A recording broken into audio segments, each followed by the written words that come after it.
Kwa hiyo mawazo ambayo yalikuwa yanatolewa na baadhi ya wadau wa soka kwamba Pedro Gonçalves kama inawezekana afanye kama vile ambavyo alicheza dhidi ya Al Ahly ugenini. Tuanzie hapo. Ukitazama jinsi ambavyo aliseti timu yake, aliweza kucheza na walinzi watano.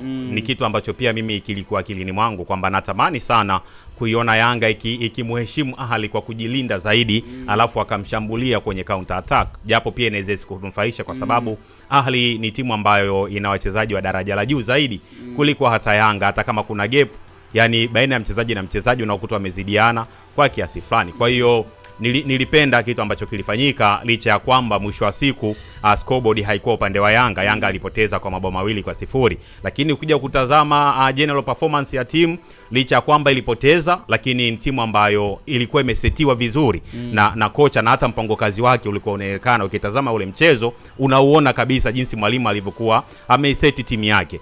Sasa kile kitu kilinivutia, na ninapoona pia wanapokwenda ugenini wakati huu kwenda kucheza na AS FAR Rabat siku ya hapo kesho, ninatamani kumuona tena mwalimu, kwa sababu yeye matokeo mawili anamfavor zaidi, kwa maana ya kutoa sare au suluhu pamoja na kupata ushindi kwa maana ya alama zote tatu. Ila kitu ambacho kitakwenda kumwangusha ni yeye kuruhusu kupoteza mchezo wa hapo kesho mbele ya AS FAR Rabat. Kwa hiyo Yanga kesho aende kwa discipline kubwa zaidi, kwa sababu yeye anatafuta alama moja ambaye kwake na manufaa, ila alama moja kwa AS FAR Rabat itakuwa bado ina mashaka zaidi. Sasa Yanga akipata alama moja mbele ya AS FAR Rabat hapo kesho kwa mfano, itampatia Yanga nafasi ya kuja kumaliza mchezo nyumbani dhidi ya JS Kabylie, na hiyo inawezekana kwa sababu kwenye michezo yake miwili ambayo tayari amecheza kwenye uwanja wa nyumbani kwa maana ya New Amani Complex, Yanga ameshinda mchezo mmoja, lakini pia kapata sare mbele ya Al Ahly ambaye ndio tunasema ni giant ndani ya kundi lao. Kwa hiyo itakuwa ina mfavor zaidi alama moja Yanga kuendea kwenye mchezo wake wa mwisho dhidi ya JS Kabylie. Ila Yanga akisema apoteze mchezo, endapo ikatokea anapoteza mchezo wa mwisho dhidi ya JS Kabylie, utakwenda kuwa mchezo mgumu sana, kwa sababu Yanga itabidi yeye kwanza ashinde, lakini pia amuombe matokeo mabaya AS FAR Rabat mbele ya Al Ahly. Sijui unaona jinsi mambo yanavyokuja kuwa magumu. Sasa Yanga anapaswa kwenda kumaliza mchezo kesho akishindwa kupata alama tatu, apate hata alama moja. Wanaenda kukutana na kocha Alexander Santos, kwa mtu ambaye labda amemsahau kocha Alexander Santos. Moja ya vitu ambavyo anavipendelea sasa hii watazamaji wa Dada Sports na wapenzi wa klabu ya Young Africans na wapenzi wa mpira wa miguu of course, wanaweza wakapaswa kulijua kwamba ni kocha aina gani ambaye wanakwenda kukutana naye.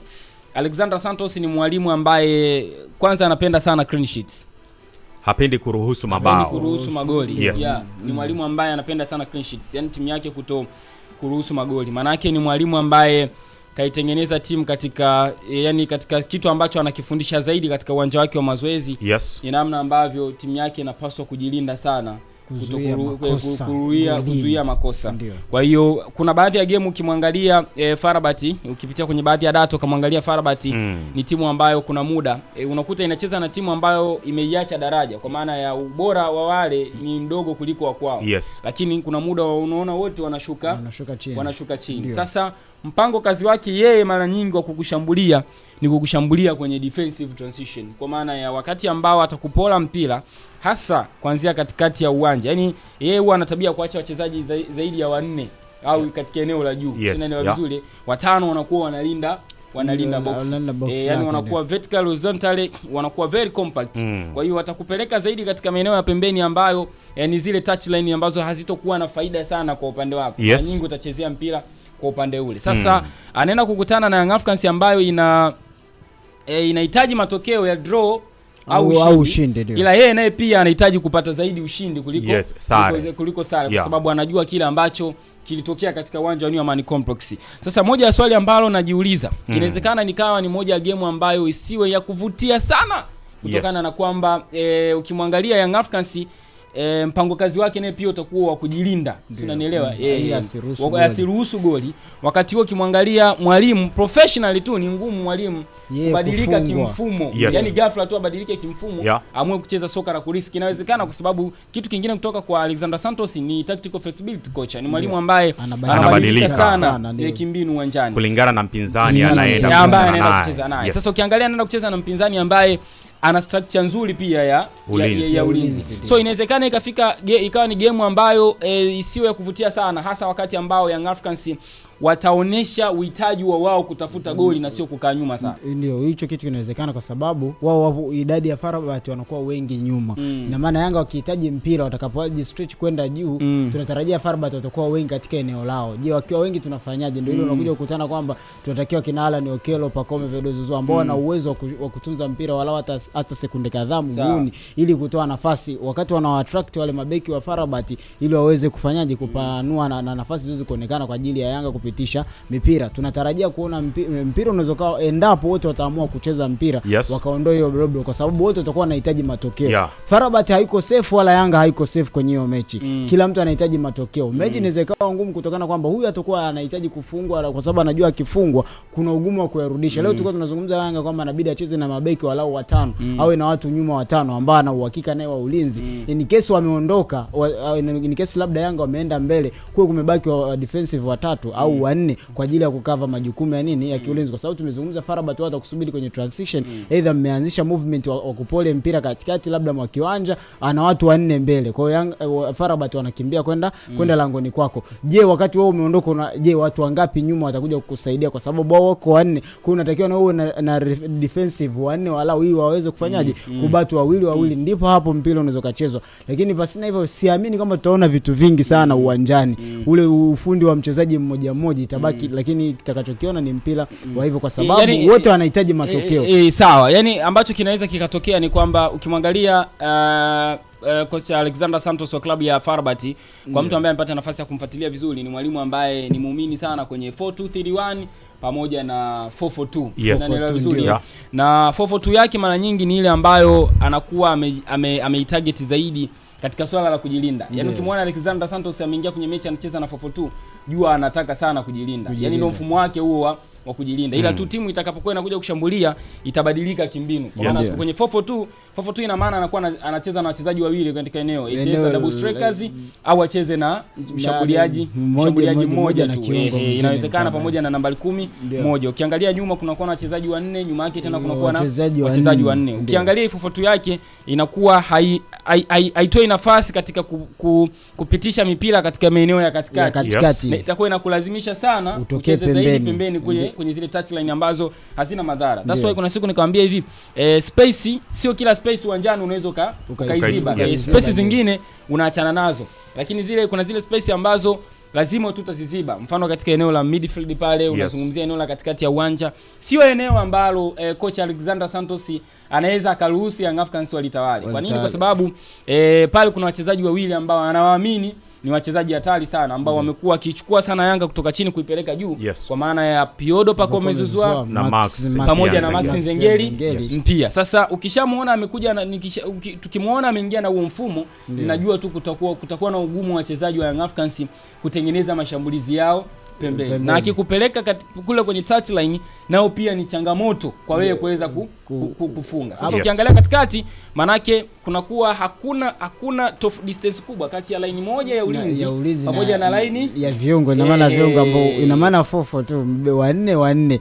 Ina maana hata kama mkija kwa idadi lazima muwe na idadi kubwa ya washambuliaji mbele wa Yanga ili muweze kubatu na nini na namba ya nini ya FAR ambayo ni kubwa. Kwa ina maana tutamtarajia Alan Okello naye inabidi atokee pembeni aweze kukati nini kukati inside. Je, sasa shida inakuja wakati anakati inside za kukutana, wakati anakuja kukati ana watu wawili mbele wamefanyaje wamemtazama wa FAR. Kwa hiyo unapo kwingine ugumu leo utaongezeka. Tunatarajia labda mashuti ya mbali nalo unajua ni miongoni mwa wapo nyingine ambazo nikasaidia kushuti kabla hujafika kwenye nini nje ya 18. Je, tunawaza ndani ya Yanga kuna watu wenye uwezo wa kushuti kuanzia nje ya 18. So ikifikia hivyo nadhani itakuwa ni moja ya game ambayo inahitaji sana ubora wa Piodo Pacome Zouzoua. Ndio. Kwa maana ya yule mchezaji ambaye ana uwezo mzuri sana wa kukaa na mpira mguuni. Tunazungumzia ile ball comfort, nadhani juzi nilielezea kuhusiana na ball comfort.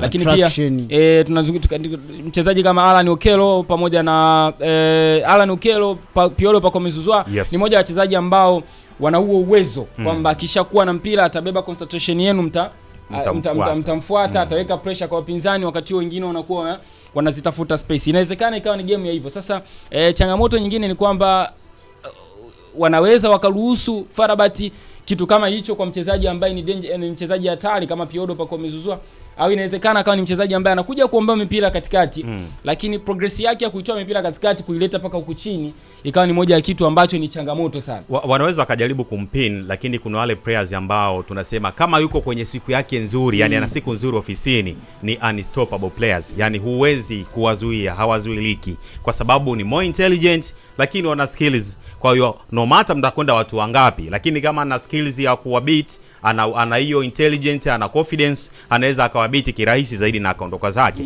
Pacome Zouzoua tunamjua ni ball carrier mzuri, anaweza akakana mpira mguuni kwake kwa zaidi hata ya sekunde 30.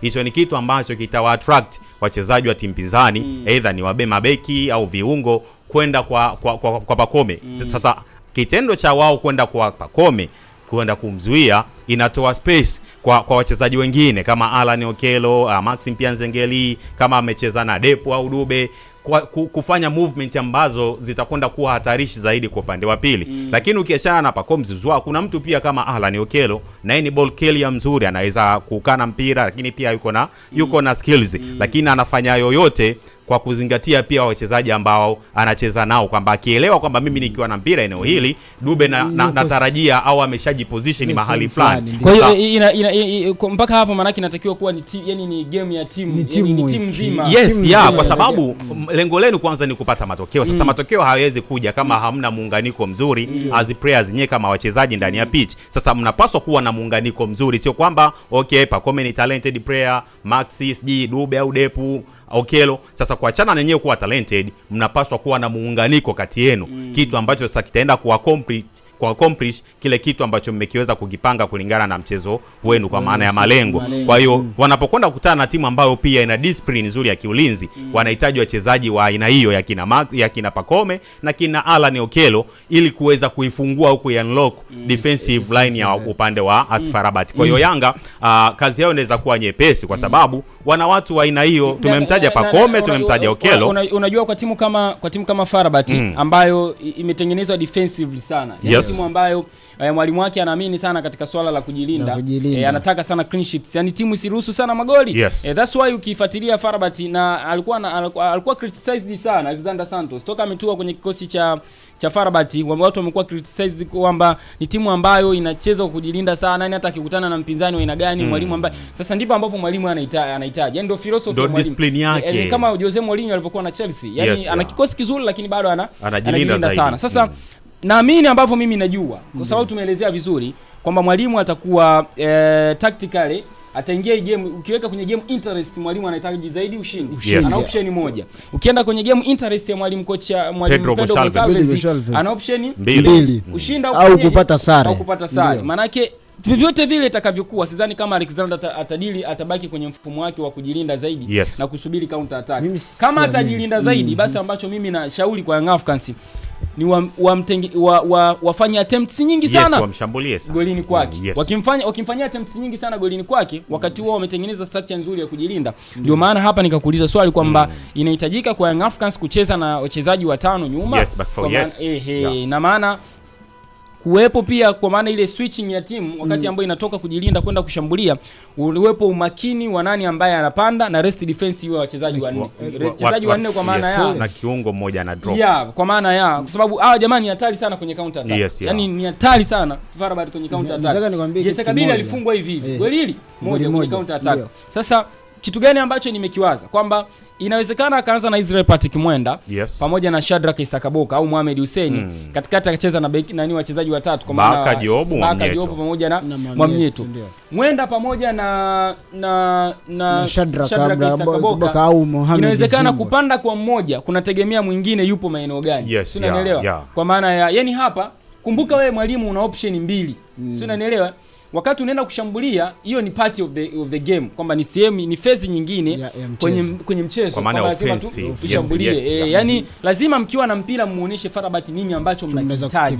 Ndicho ambacho nakizungumzia hapa. Kwa maana ya ukisema uwe na mpira afu ucheze sana kwenye eneo lako, unakuwa unatengeneza saikolojia kwa wachezaji wa FAR Rabat wazidi kuamini kwamba hii game iko upande wao. Kuna namna ambavyo ndio una possess mpira lakini hauna uhatari kwa upande wao. Ukishika mpira, ina maana ukishika mpira unaweza kupiga back pass nyingi, mkapigana au mnamkaupoteza mpira. Ila ukiwa unashika mpira alafu unawafuata golini kwake, unatengeneza uhatari, yani unatengeneza kama tishio kwa upande wao kwamba kwamba watu it's okay kwamba sisi labda wao wanamiliki sana mpira, lakini lazima tujue kwamba hawa wakiwa na mpira wanafanya sana golini kwao, wanatufuata sisi. Sasa kumbuka pia hatari nyingine ya hii timu ni wakati ambao utaupoteza mpira kwenye defensive transition. Ni hatari sana kwa sababu ni wazuri kwenye counter attack. Kwa hiyo lazima structure moja kubwa yani moja kitu kikubwa ambacho kocha Pedro Gonçalves ambacho nakifikiria mimi kutokana na game interest yake kwamba ni matokeo mawili kwamba draw au washinde, basi moja kitu kingine kizuri ambacho anapaswa kukitengeneza katika hii mechi ni swala zima la ulinzi. Structure yako ya ulinzi kama utamruhusu Shadrack Isaka Boka aende akashambulie wakati timu inaenda,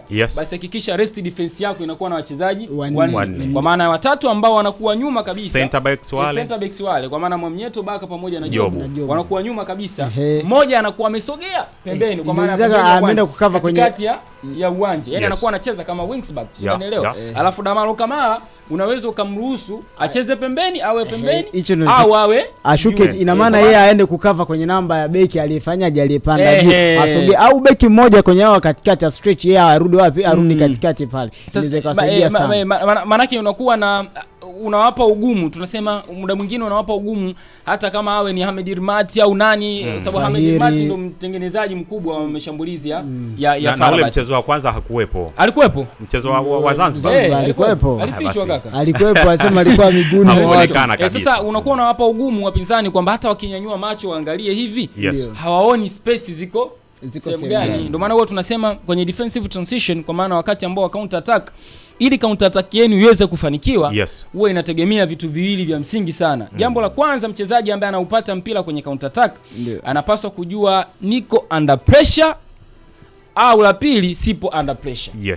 Nikiwa under pressure kwa maana ya nimepokea mpira lakini nikiangalia mbele namuona Damaro Kamara, namuona Israel Patrick Mwenda au Shadrack Isaka Boka wako juu kama vile wananifuata mimi, wanakuja kuweka pressure kwangu, nikiangalia mbele sioni wachezaji wenzangu, maana yake niko under pressure. Kwa hiyo ninachotakiwa kufanya ni kucomfort mpira, kwa maana ya kuulinda ule mpira, kwanza kuumiliki. Ni umiliki mpira, alafu ndo nichague engo gani napaswa ni kupeleka. Ila nikiwa sipo under pressure, ina maana ya nikishapata mpira napiga pasi za kwenda mbele na kokota mpira twende mbele, wakati unatafuta mtu ambaye anaweza nikampelekea mpira. So ukimwona mchezaji mpaka anapata mpira kwenye defensive transition, kwa maana anakuja kuwashambulia kwenye counter attack, alafu anakokota mpira anawafuata, jua amenyanyua macho, ameona kuna space zipo na hamna mtu ambaye anaweza kumzuia kwa nafasi ambayo yeye ameiona. Kwa hiyo kuna urahisi wa yeye kumfikia golikipa wenu. Kwa hiyo inawezekana ndio Farabat wakawa anashambulia kwenye counter attack, lakini je, structure ya Young Africans itakuwaje wakati ambao anaenda kumshambulia kumshambulia Farabat? Yani ndiko ambako mimi natamani sana kupaona hapo kwa Pedro Gonçalves, kwamba unaenda kumshambulia Farabat ambaye ni hatari sana kwenye swala la counter attack, lakini pia ni timu ambayo imejitengeneza vizuri katika swala la ulinzi.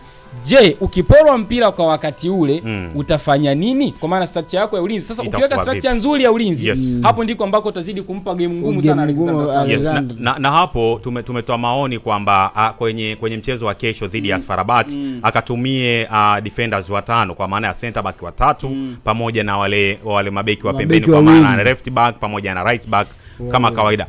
Ukitazama kwa aina ya walinzi wa pembeni wa klabu ya Yanga, hii center back mimi sina nayo shida, kwa maana Bakari Nondo Mwamnyeto, Ibrahim Baka pamoja na Dickson Job sina mashaka nao, ila mashaka yangu nimekuwa na mashaka na nafasi za pembezoni mwa kiwanja, kwa maana ya left back pamoja na right back. Kuna nyakati ambazo unamwona kocha Pedro Gonçalves ni kama vile afanye right choice, kwamba hafanyi machaguo mazuri. Ukitazamia mtu kama Shadrack Boka ni mlinzi wa pembeni ambaye atakunufaisha zaidi wakati timu ipo kwenye umiliki wa mpira, kwa maana ya ball in possession. Lakini timu inapokuwa haina mpira, anakuwa ni mchezaji ambaye mara nyingi anajikuta hayupo kwenye eneo lake la kiulinzi. Mwisho wa siku anakwenda kuiga timu au kufanya madhambi ambayo hakupaswa kuyafanya, kwa sababu kushambulia sio vibaya, lakini je, unaweza cooperate vizuri kwenye phases zote mbili, kwamba wakati tunafanya offensive na wakati tumeporwa tunapaswa kuja kufanya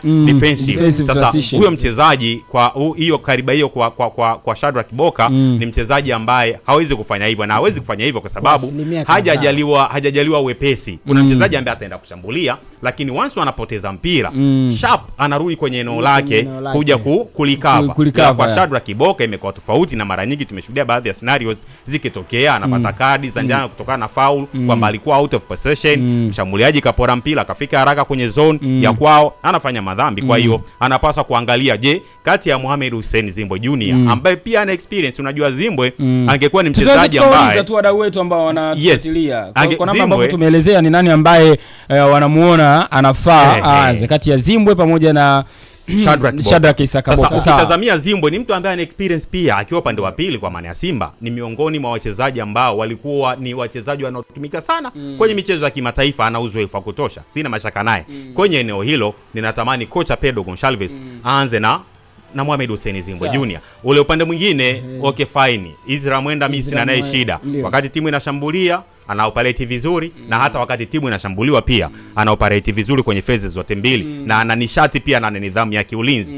Yes, kwa naona kwa walinzi wa pembeni mweke Israel Mwenda, mweke Mohamed Hussein Zimbwe Junior, afu rest defense wale watatu wakati waweke kama kawaida Baka Jobu na upande anaocheza Mohamed Hussein yupo yule jamaa yule Carreras, nitatafuta jina lake, endelea kuzungumza, nitatafuta jina lake. Alois Sagala nilikuwa naona kwa Israel Patrick Mwenda ndio ni mzuri wakati wa kujilinda, ila inapokuja swala anaweza kaongeza idadi na akapiga zile pasi wakati timu inafanyaje na shambulia, lakini sio mzuri wa kupiga zile cross ambazo cross tunatarajia kwa defensive aina hii ya Farabat ambao muda mwingi na watu wengi zaidi ya watu 4 mpaka 6 au 7, tunatarajia kuona watu 7 kwenye box la Farabat wakati timu inafanyaje inajilinda. Kwa ina maana watu 4 mabeki 4 inaongeza na baadhi ya viungo wawili ambao wanashuka chini. Kwa ina maana kwenye box utakuta watu 6 mpaka 5. Ina maana watu 6 mpaka 5 itakuwa ngumu kupiga zile short passes kwenye box la mpinzani. Lazima options zitakuwa mbili ambazo zinaweza zikasaidia. Either uamue kwa stretch, na maana tumtarajie Pacome ambaye ana uwezo wa kuchukua mpira zaidi ya sekunde kadhaa na ku attract mabeki wa Farabat. Sasa ukimzungumzia Zirapati Kimwenda akiwa upande wa pembeni sio mzuri, walau tunatarajia tuone maji ya kimwago au hizo crosses ili ziwakutane labda Depu, kwa sababu Depu ni mzuri, tumeona vichwa akipiga vichwa vizuri, tumeona Principal Melelo Duba anapiga vichwa vizuri, Bakari kuna muda labda naye anaweza kasogea labda wakati wa kona na nini, lakini Zirapati Kimwenda amekuwa hatoi zile cross ambazo ni nzuri zaidi ile mwishoni na kufika. The same kwa Shadrack Boka ambaye naye tumemwona wakati timu inashambulia ni mzuri wa kwenda, anaweza kaenda kaongeza idadi, lakini kile kitu cha mwisho anachokitoa kuna muda hakiridhishi kutokana na kazi aliyokuwa amefanya. Unajua kuta amefanya kazi kubwa lakini yale matokeo ya mwisho, na maana zile ambazo tunatarajia matokeo yake ya mwisho ni zile crosses atakazozipiga au zile vipasi nini ambazo zitaleta msaada mzuri kwa hawa striker ambao watakuwa ndani ya box. Kwa hiyo unapomzungumzia swala la upande la Israel Patrick Mwenda, mimi mashaka yangu yanakuwa hapo inapokuja swala la nini la crosses kuziweka vizuri ili kwa ajili ya kufanyaje ya kuongeza numbers. Tunamwaza yao kwasi kama atakuwa vizuri yule ni bora zaidi kuliko hata Israel Patrick Mwenda, kwa sababu anaweza kukusaidia kwenye engo zote, kwenye nafasi ya ulinzi, at the same time akakuongezea kitu na akatoa cross ambazo ni nzuri zaidi hata kama anakuwa amemlenga. Tulikuwa tunatazama ambaye anaweza kumlenga kabisa mtu kichwani na kupiga kichwa kizuri, na maana zile cross zake na nyingi anazopiga zinakuwa na usahihi wa hali ya juu kuliko Israel Patrick Mwenda ambaye ni mara chache sana kuona amepiga cross anapofika kwenye nini eneo lile. Zaidi sana utaona anatoa nini zile short passes kwa mtafuta Max au kumtafuta labda Alan Okelo au wengine ili waweze kukata ni kuingia nini kuingia ndani badala ya kutolea nini foul nini kutoa cross au kumwaga maji ambayo yatawakuta mastrika katikati pale kupiga vita. Sasa Hasani, kwa modern football huo mpira unakwenda saizi unapotea. Yaani huyu mlinzi ambaye anasema aende pembeni apige cross, saizi akifika juu anakati anaingia ndani, winga naye pia yuko ndani. Na kwa upande ambao anacheza Mohamed Hussein Zimbwe Junior ambao umesema yeye deliverance yake ya mwisho sio nzuri, ulikuwa unamzungumzia Mohamed. Okay fine, hata kama upande wa kule yuko anacheza sometimes Okelo au Maxi, huko anacheza Pacome Zouzoua.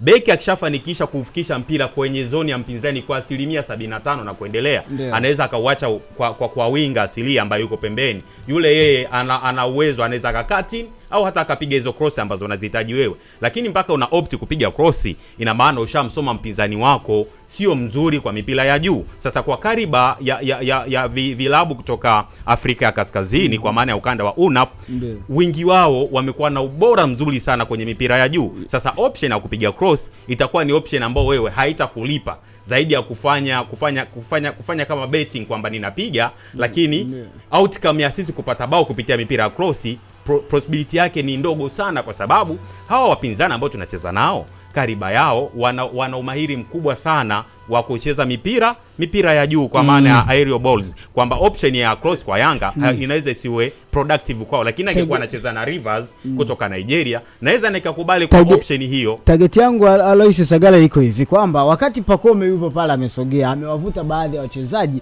kutoka kwenye box ambao walikuwa wengi kwa idadi, amewavuta pembeni. Anachokifanya labda Shedrack Issa Boka amepita kwa mbele, anamwekea pembeni. Yes. Anachotakiwa kufanya Boka baada ya kupewa pasi, anachotakiwa kufanya nini? Na labda amepewa pasi na Pacome. Anachotakiwa kufanya nini? Na maana numbers ya wachezaji au idadi ya wachezaji wa Farabat wamepungua kwenye box. Kinachotakiwa kufanya nini? Ni kuweka crosser ambayo itamkuta labda Principal Melelo Dube, labda itamkuta Depu, ili waweze kupiga nini? Vichwa. Hilo ndio target langu. Sasa ile ni product yao hao watu wawili. Ukimwangalia Zimbo Junior amekuwa na usahihi katika swala zima la crosses zake za mwisho anazozitoa. Hali yao kwa endapo atakuwa amerejea kwa ile nini hali yake fitness kabisa ambayo tumemzoea kucheza, anaweza kuwa bora zaidi kuliko Ezra Patrick Mwenda au Mede ambao Shadrack Boka kuanza kwenye hiyo mechi, ambao kwa sababu tunahitaji matokeo na tumeshazungumza kuhusu swala la defensive kwamba tunatarajia kuona Farabat wakiwa wengi kwenye box. Na maana wakiwa wengi kwenye box tunatarajia kwanza wachezaji wale ambao wana uwezo wa kutunza mpira wala hata sekunde kadhaa mguuni. Hapo unamzungumzia Pacome, unamzungumzia Alan Okello,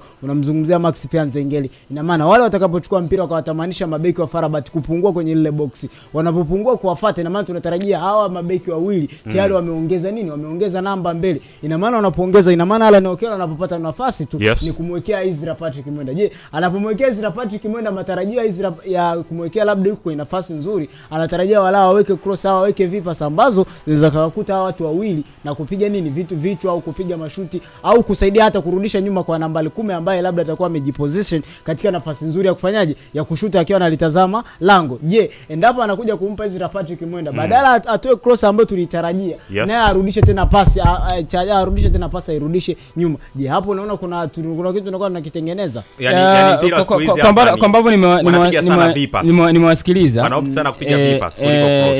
Nimewasikiliza vizuri sana. Kuna baadhi ya vitu nilikuwa najaribu kuvimalizia hapa. Yani sijui kama mlinielewa vizuri niliposema ya kwamba Young Africans wanapaswa kuwa na option moja, yani kwenye swala la kujilinda. So fullbacks wote wanapaswa kwenda kushambulia. Sijui kama mlinielewa vizuri nilivyosema hivyo. Yani so fullbacks wote wa Young Africans kwenye hii game, kwa ambavyo mimi nawajua Farabat wanapaswa kwenda kushambulia. Yani Farabat ni one moment kasha kufunga. Lakini kumbuka muda huo una rest defense ya center back watatu, Mamnyeto, Jobu na Baka. Lakini pia una kiungo ambaye ni Damaro Kamara ambaye anashuka ngao kuja kuwalinda. Wana Yusuf Damen, ndio. Wana Yusuf El-Fael, wanae Kaneiro, si unanielewa vizuri? Kaneiro ndio ile nani ile beki yao ile ambayo kushoto ambayo inapanda mpira tu nguna njia. Ayafu wana Reda Slim ambaye wana Mohamed Rabi Rimat kiungo wao. Wale achana na nani Kaneiro yule ni beki. Timu ikiwa inashambuliwa anakuwa nyuma sana. Ndio. Hapo sijamtaja mshambuliaji wao Elkabi. Yani ni mchezaji ambaye anajua kujiposition vizuri sana. One goal. Elkabi ana uwezo wa kutunzwa. Kaangalia goli ambalo alilifunga dhidi ya Jesse Kabili. Kulikuwa na mchezaji mmoja Jesse Kabili ambaye kamfanyia marking vizuri sana. Mimi nilimwangalia vizuri sana. Lakini wakati ambao Kanero anaenda kupiga mpira, alikuwa ana dash kama akafanya zile decoy runs. Kama anaufuata ile cross, kwa maana anaikwepa ile cross atapigiwa mchezaji mwingine. Akaenda jamaa akamfuata akarudi nyuma kati ya chuma. Sio unanielewa? One moment Jesse Kabili wakafungwa goli. Baada ya pale wote waka drop chini. Sasa Alexander Santos ndivyo ambavyo ameitengeneza timu yake. Yaani juu anamwacha Rabi Limati, Yusuf El-Fail anakuwa pembeni au Damen whatever. Pembeni anakuepo Rada Slim. Kanelo yuko nyuma anavizia. Mbele yupo mshambuliaji wao ambaye anaweza kaanza hata Elkabi ambaye alifunga goli. Sababu huwa wanabadilisha, kuna jamaa mmoja huwa wanabadilishana sana. Sasa huo ndo mfumo wake. Yaani ana wachezaji wake wanne ambao kawaweka kawaweka mbele, alafu kuna wale watano ambao wanajua wapo nyuma. Hawa wana block vizuri. Yaani uwezo ukapitisha mpira katika maeneo ya uhatari utakuwa Yanga akitangulia kufunga. Sio, unanielewa vizuri. Kwa hiyo niliposema ya kwamba mwalimu kwangu mimi ninavyoona fullbacks wake wote watakiwa kusogea mbele wakati ambao timu inaenda kushambulia. Sasa ubaya wa Pedro Gonçalves ana winning mentality.